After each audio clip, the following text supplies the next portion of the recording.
Hello everyone, this is John. I warmly welcome you all to my YouTube channel John's English Academy. ఈ రోజు session లో మనం sentence improvement కి సంబంధించినటువంటి bits గురించి మాట్లాడదాం.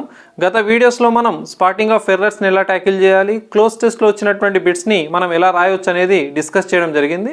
ఈ రోజు సెషన్ లో చాలా మందికి ఉన్నటువంటి డౌట్ ఏంటంటే అసలు సెంటెన్స్ ఇంప్రూవ్మెంట్ బిట్స్ ఎలా ఉంటాయి సార్, వాటిని ఎలా టాకిల్ చేయాలని అడుగుతున్నారు. వాటి గురించి ఈ రోజు సెషన్ లో డిస్కస్ చేద్దాం. కొన్ని బిట్స్ ఇస్తాను, సెంటెన్స్ ఇంప్రూవ్మెంట్ కి సంబంధించినటువంటి ఈ బిట్స్ ని మనం ఎలా టాకిల్ చేయాలి, భవిష్యత్తులో ఇలాంటి బిట్స్ వచ్చినట్లయితే మనం ఏ రకంగా ట్యాకిల్ చేయొచ్చో చూద్దాం. ఈ బిట్స్ కేవలం స్టాఫ్ సెలక్షన్ కమిషన్, బ్యాంకింగ్ ఎగ్జామినేషనే కాదండి, మన స్టేట్ కి సంబంధించినటువంటి దాదాపు అన్ని కాంపిటేటివ్ ఎగ్జామినేషన్స్ లో ఈ మధ్య కాలంలో మన క్లోజ్ టెస్ట్ నుంచి కానీ, ఆ తర్వాత సెంటెన్స్ ఇంప్రూవ్మెంట్ నుంచి కానీ, మరియు స్పాటింగ్ ఆఫ్ ఎర్రర్స్ అనేటటువంటి ఈ సెక్షన్స్ నుంచి బిట్స్ వస్తూ ఉన్నాయి. గ్రామర్ అంతా అదేనండి, కాకపోతే అడిగే విధానంలో కొంత మార్పు ఉంటుంది. ఆ చిన్న మార్పు మనల్ని కొంత కన్ఫ్యూజ్ చేసే అవకాశం ఉంది.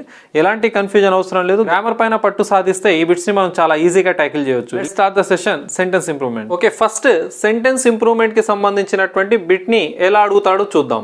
ఇలా మీకు ఒక వాక్యాన్ని ఇస్తాడండి, ఇచ్చేసి ఒక భాగాన్ని సెలెక్ట్ చేసుకొని దాన్ని అండర్లైన్ చేయడం కానీ లేదా హైలైట్ చేయడం కానీ చేస్తారు. సర్వసాధారణంగా అండర్లైన్ చేయరండి, హైలైట్ చేస్తారు. నా దగ్గర డిజిటల్ బోర్డు లేదు, అందుకే నేను అండర్లైన్ చేశాను.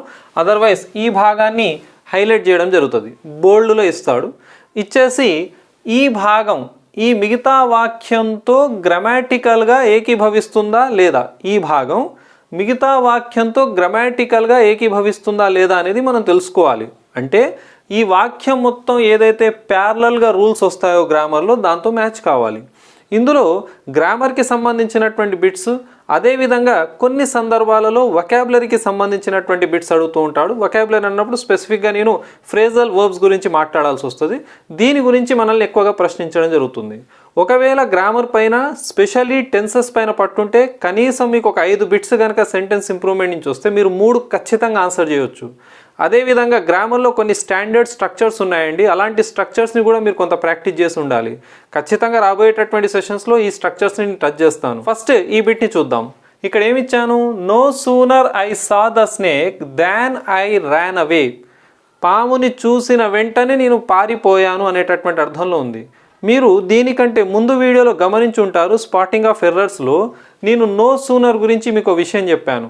సరే, ఇలా మీకు క్వశ్చన్ ఇచ్చేసాడు, దీన్ని అండర్లైన్ చేశాడు, చేసి ఏమంటున్నాడంటే ఈ భాగంలో మనం ఏ భాగాన్ని పెడితే ఈ వాక్యం ఇంకా పర్ఫెక్ట్గా తయారవుతుంది అనేది ఇచ్చాడు.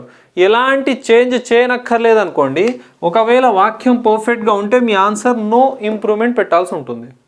అయితే ఇక్కడ మీరు అబ్జర్వ్ చేయండి, నో సూనర్ అనేటటువంటి ఈ పదంతో మనకు వాక్యం ప్రారంభించడం జరిగింది. ఓకే, మనం గతంలోనే డిస్కస్ చేసామండి, నో సూనర్తో కానీ, హార్డ్లీ అనేటటువంటి పదంతో కానీ, స్కేర్స్లీ అనే పదంతో కానీ, అదర్వైజ్ బేర్లీ అనేటటువంటి పదంతో ఏదైనా ఒక వాక్యం గనక ప్రారంభమైతే దాని వెనువెంటనే మనం రాయాల్సింది హెల్పింగ్ వర్బ్, ఆ తర్వాత మనం రాయాల్సింది సబ్జెక్ట్.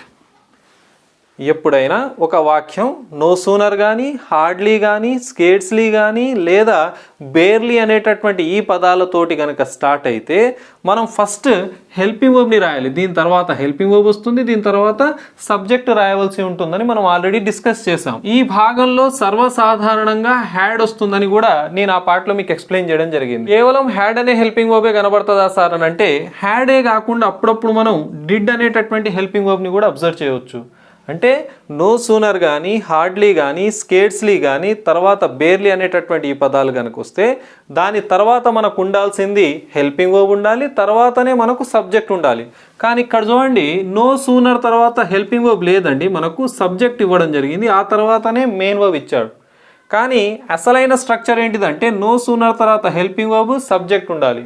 ఇంకో విషయం కూడా మీకు ఆ రోజు చెప్పాను, నో సూనర్ తోటి దాన్ అనేటటువంటి పదంలో మనం కాంబినేషన్ రాస్తాం, హార్డ్లీ, స్కేర్స్లీ, బేర్లీతో మనం వెన్ని వాడతామని చెప్పాం. అంటే నో సూనర్ వస్తే దాన్ వస్తుంది, అదే హార్డ్లీతో వాక్యం ప్రారంభమైతే ఈ దాన్ ఉండదండి, వెన్ ఉంటుందని గమనించాలి. ఈ వెన్ ఇక్కడ ఉంటుంది.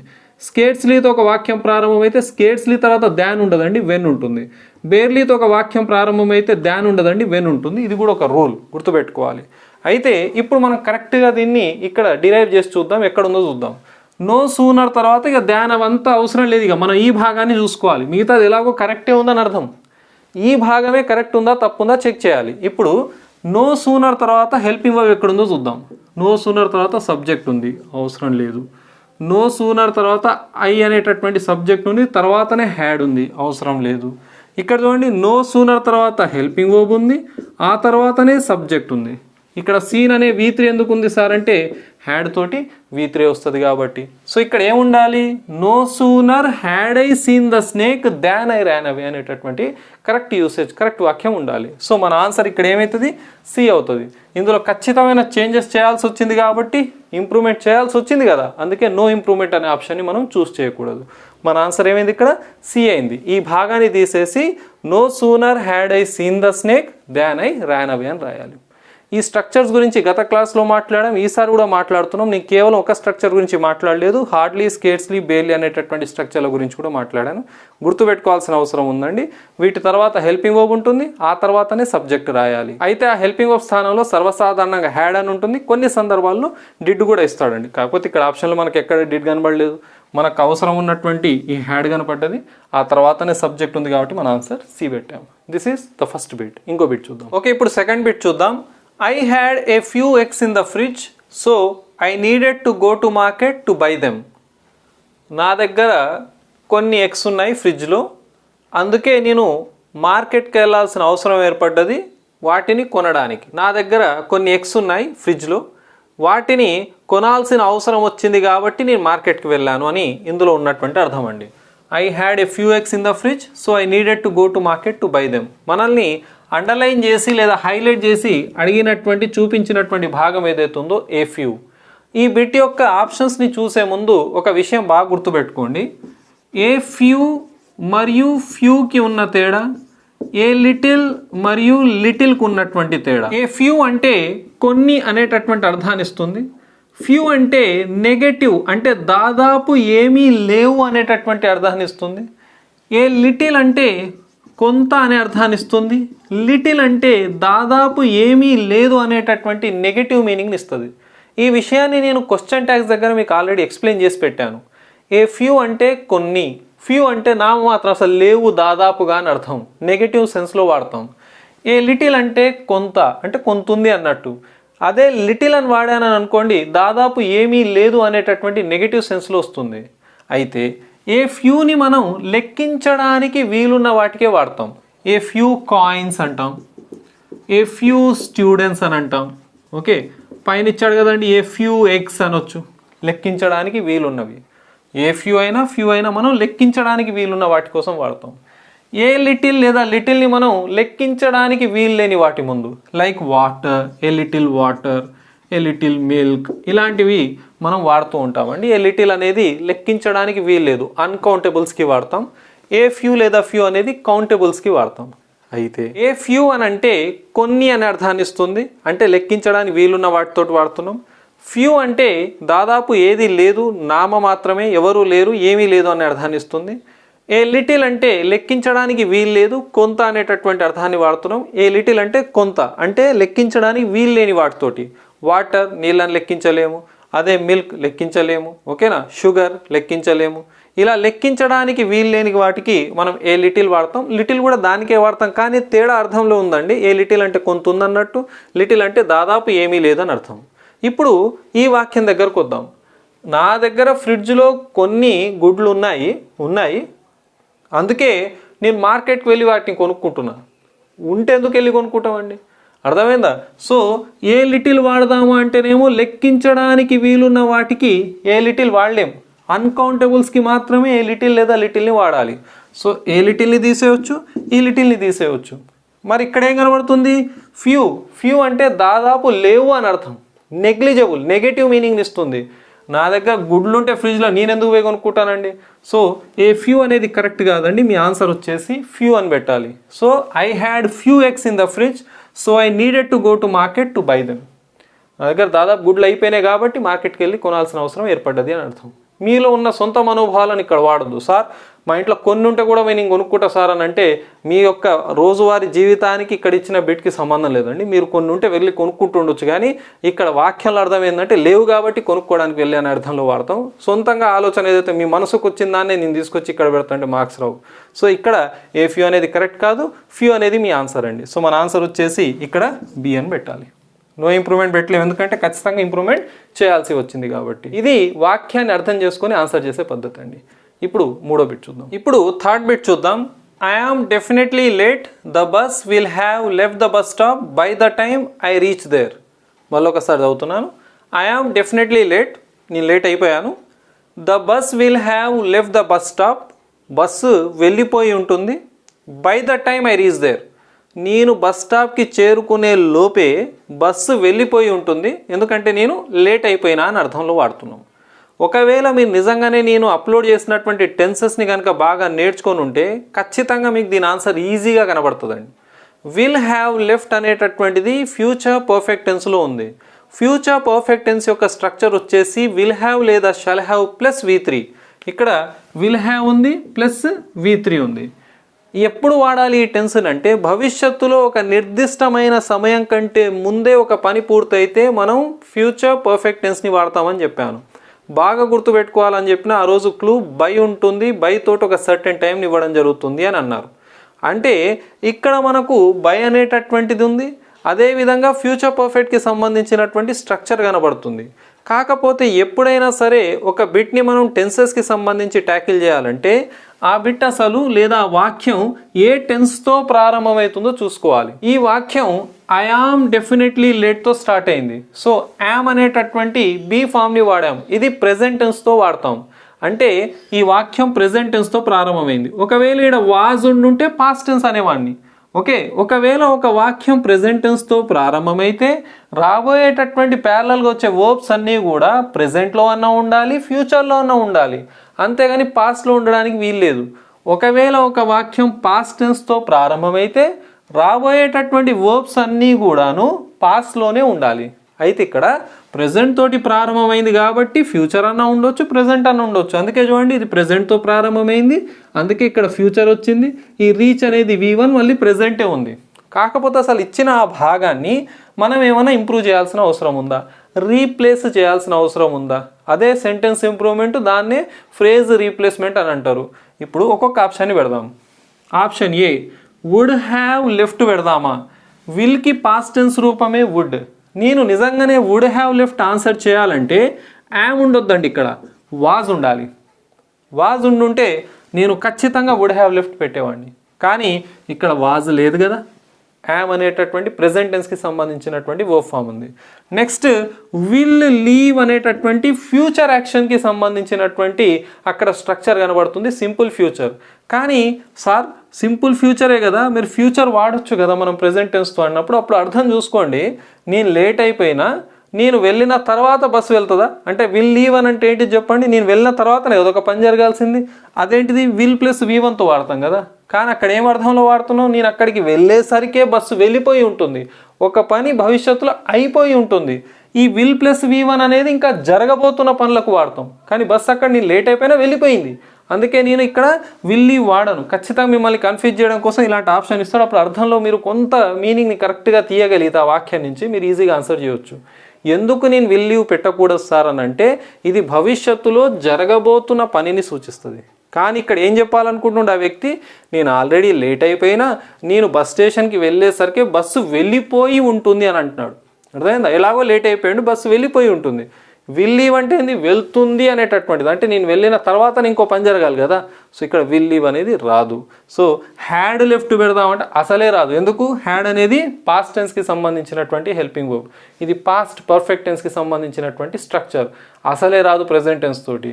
నో ఇంప్రూవ్మెంట్ పెడదామా అని ఆలోచిస్తే ఇప్పుడు చూడండి, వుడ్ హ్యావ్ లెఫ్ట్ పెట్టగలుగుతున్నానా? లేదు. విల్ లీవ్ పెట్టగలుగుతున్నానా? లేదు. హ్యాడ్ లెఫ్ట్ పెట్టగలుగుతున్నానా? లేదు. అంటే నేను ఇప్పుడు ఏం చేయాలిగా, నేను ఏ చేంజ్ చేయదలుచుకోలేదు, చేంజ్ చేయలేదు నేను అక్కడ. అందుకే నా ఆన్సర్ నో ఇంప్రూవ్మెంట్ వచ్చింది. ఆ వాక్యంలో ఎక్కడ కూడా తప్పు లేదన్నట్టు. ఆ మొత్తం వాక్యంతో అవసరమే లేదు, ఆ భాగంలో ఏమైనా తప్పు ఉందా అని తెలుసుకోవాలి మీరు. ఇదంతా ఏంటంటే మీకు క్లూగా హింట్గా ఉపయోగపడుతుంది మిగతా భాగం. ఆ భాగాన్ని నేను ఏమైనా మార్చాలన్నా, మీలో చాలామంది ఏం చేస్తుంటారంటే ఇక్కడ ఏమైనా మార్చొచ్చా, అక్కడ ఏమైనా మార్చొచ్చా, ఇక్కడ ఏమైనా మార్చొచ్చా, వీటిని మీరు ముట్టుకోవడానికి వీల్లేదు. అవన్నీ మీ హింట్స్. అక్కడ మీరు మిస్టేక్ ఇచ్చిండా అని దాన్ని చూడడం కాదు, మీరు ఇచ్చిన అండర్లైన్ చేసినటువంటి హైలైట్ చేసిన భాగాన్ని ఏమైనా చేంజెస్ చేయాలన్నా. అందుకే చాలామంది ఏం చేస్తారంటే సార్ ఇక్కడ ఏదో మిస్టేక్ ఉన్నట్టుంది, ఇక్కడ మీకు అవసరం లేదు కదండి. ఇదంతా హింట్, వాని బాధ అది. మన బాధ ఏంటిది? అండర్లైన్ చేసిన హైలైట్ చేసిన భాగాన్ని ఎలా మార్చాలి, మార్చాల్సిన అవసరం ఉందా లేదా, రీప్లేస్ చేయాల్సిన అవసరం ఉందా లేదా, లేదనుకోండి నో ఇంప్రూవ్మెంట్ అని ఆన్సర్ పెట్టండి. ఇది third bit. Okay, fourth bit చూద్దాం. ఈ బిట్ క్వశ్చన్ ట్యాగ్స్ అనేటటువంటి టాపిక్ నుంచి వచ్చేదని చూడగానే అర్థమవుతుంది. క్వశ్చన్ ట్యాగ్ నుంచి ఎలాంటి క్వశ్చన్ వచ్చినా తప్పకుండా మీరు చేయగలగాలండి. ఇక్కడ Dhoni place well didn't he అని ఇచ్చేసి డింట్ హీ అనేటటువంటి భాగాన్ని అండర్లైన్ చేసి ఆ భాగాన్ని ఏమైనా ఇంప్రూవ్ చేయాలన్నా, రీప్లేస్ చేయాలన్నా, లేదంటే నో ఇంప్రూవ్మెంట్ పెట్టాలన్నా, అంటే ఎలాంటి చేంజ్ చేయనక్కర్లేదా. ఇక్కడ మీరు ఎప్పుడైనా క్వశ్చన్ ట్యాగ్ రాయాలి అని అన్నప్పుడు మనం ఈ స్టేట్మెంట్ని మనం బాగా అబ్జర్వ్ చేస్తే మనం క్వశ్చన్ ట్యాగ్ని రాయవచ్చు. ఎవరైతే ఈరోజే వీడియోని చూస్తున్నారో లేదా నా ఛానల్ని చూస్తున్నారో మీరు క్వశ్చన్ ట్యాగ్స్ అనేటటువంటి టాపిక్ని చూడండి ఒకసారి. అందులో అన్ని రూల్స్ ఉన్నాయి. కింద డిస్క్రిప్షన్లో లింక్ కూడా పెడతాను క్వశ్చన్ ట్యాగ్స్ది. మీకు అక్కడ కంప్లీట్ క్లారిటీ వస్తుంది. కాకపోతే వీలైనంత నేను ఇక్కడ ఎక్స్ప్లెయిన్ చేయడానికి ట్రై చేస్తాను.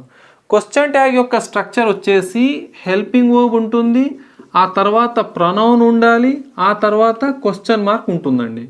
అయితే ఇచ్చిన వాక్యం కనుక పాజిటివ్ ఉంటే క్వశ్చన్ ట్యాగ్ నెగిటివ్ ఉండాలి, ఇచ్చిన వాక్యం నెగిటివ్ ఉంటే క్వశ్చన్ ట్యాగ్ పాజిటివ్ ఉండాలి. అంటే ఇక్కడ ఎక్కడ నాట్ లేదు కాబట్టి ఇక్కడ నాట్ అనేది యాడ్ చేయబడ్డది, అది కూడా షార్ట్ ఫామ్లోనే ఉండాలని ఆల్రెడీ నేను ఎక్స్ప్లెయిన్ చేశాను. ఇప్పుడు ఇక్కడ ఏ హెల్పింగ్ వర్బ్ ఉంది? డిడ్ అనేటటువంటి హెల్పింగ్ వర్బ్ ఉంది. నాట్ ఎందుకు వచ్చింది సార్, డింట్ ఎందుకు ఉందంటే ఇది పాజిటివ్ కాబట్టి. హీ ఎందుకు ఉంది సార్ అని అంటే ధోని అనేటటువంటి వ్యక్తి పేరు బదులుగా నేను వాడాల్సినటువంటి ప్రొనౌన్ వచ్చేసి హీ. అక్కడ మిథాలీ రాజ్ అని ఉండుంటే నేను షీ పెట్టేవాడిని. అయితే ఇచ్చినటువంటి ఆ క్వశ్చన్ ట్యాగ్ కరెక్ట్ ఉందా లేదా చూడాలి అంటే ఈ స్టేట్మెంట్లో ఉన్నటువంటి టెన్స్ని చూడాలి. ఇక్కడ ఈ ప్లేస్ అనేటటువంటిది subject plus V1. Okay, simple present tense అంటే సబ్జెక్ట్ వచ్చేసి ధోని, ప్లేస్ అనేది V1. సింపుల్ ప్రెజెంట్ టెన్స్లో negative statements, questions, question tags రాయవలసి వచ్చినట్లయితే మనం 2 హెల్పింగ్ వర్బ్స్ని అప్పు తీసుకురావాలని చెప్పిన అవే డూ మరియు డస్. ఐ, వి, యూ, దేకేమో డూ వస్తుందని చెప్పాను. హీ, షీ, ఇట్కి డజ్ వాడాలని చెప్పాను.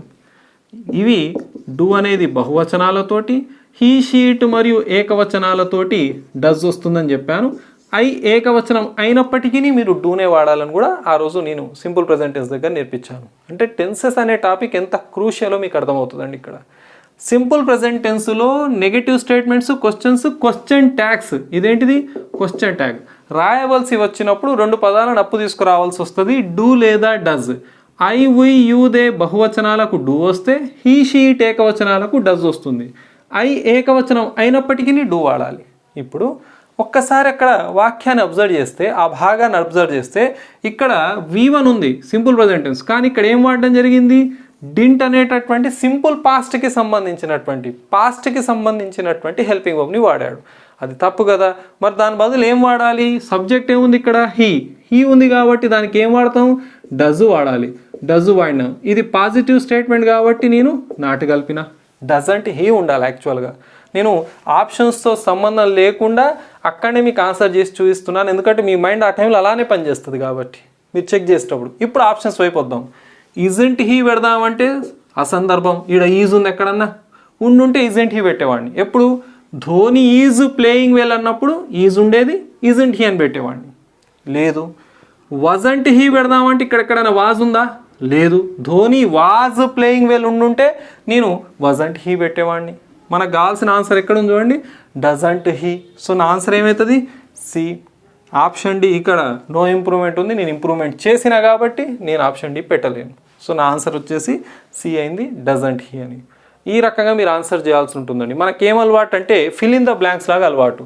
ధోని ప్లేస్ వెల్ డాష్ అంటే 100% ఆన్సర్ పెట్టొస్తాం.